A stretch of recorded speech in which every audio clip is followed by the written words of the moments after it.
Assalamu alaikum wa rahmatullahi wa barakatuh. Ndugu wapenzi watazamaji wa channel mwipendayo ya iForce Mogo TV. Naitwa Ahmed Abdallah. Sijakuja hapa kama sheikh, bali nimevaa kanzu. Lakini haimaanishi ukivaa kanzu wewe ndiye sheikh, wewe ndiye ustadhi. Hili ni vazi la heshima la Kiislamu.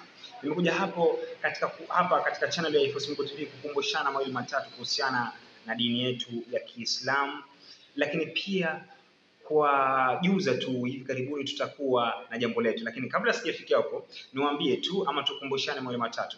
Ndugu wapenzi watazamaji, mwezi mtukufu wa Ramadhan ushakamilika, ushaisha.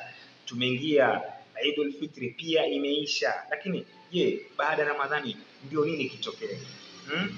Inafaa tuendelee kufanya ibadati tulizokuwa tukizifanya zaidi katika mwezi mtukufu wa Ramadhani. Ilikuwa tuna tabia kutoa, tulikuwa tuna tabia kuswali sunna, tulikuwa tuna tabia ya kumlisha maskini. Basi zafaa kuendelea baada ya huu mwezi mtukufu wa Ramadhani uliokamilika, ulioisha. Tusichukulie tu mwezi mtukufu wa Ramadhani ni mwezi wa kufanya ibada, basi ukimalizika mwezi mtukufu wa Ramadhani hatuwezi kufanya ibada.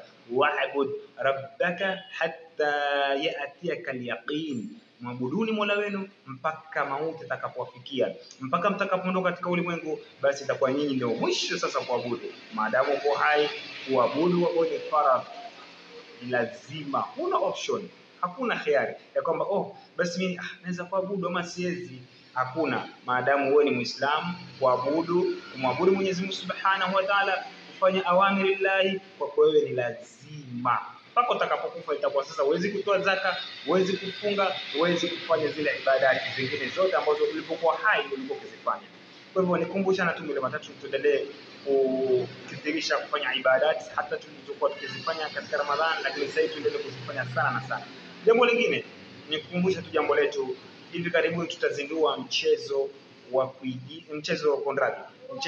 kuelimisha. Ni mchezo fulani ambao tumeandaa kwa ajili ya watoto. Watakuwa na ulizo maswali, alafu kutakuwa na kama mchezo fulani hivi. Itakuwa yenyewe, natumai mtaridhika, natumai mtafurahia jambo hili. Nisidonoe sana, nisiweke wazi sana, kwa sababu itakuja wazi kwa channel ipendayo ya iForce Mogo TV. Nachokuomba tu ili kuyapata haya, subscribe. Alama ya kusubscribe hiyo hapo juu, hakikisha kwamba una subscribe ili usipitwe hata nukta inayotokea katika channel ya iForce Mogo TV. Shukran, Mwenyezi Mungu awajaze, na msisahau tu kusubscribe. Maasalama.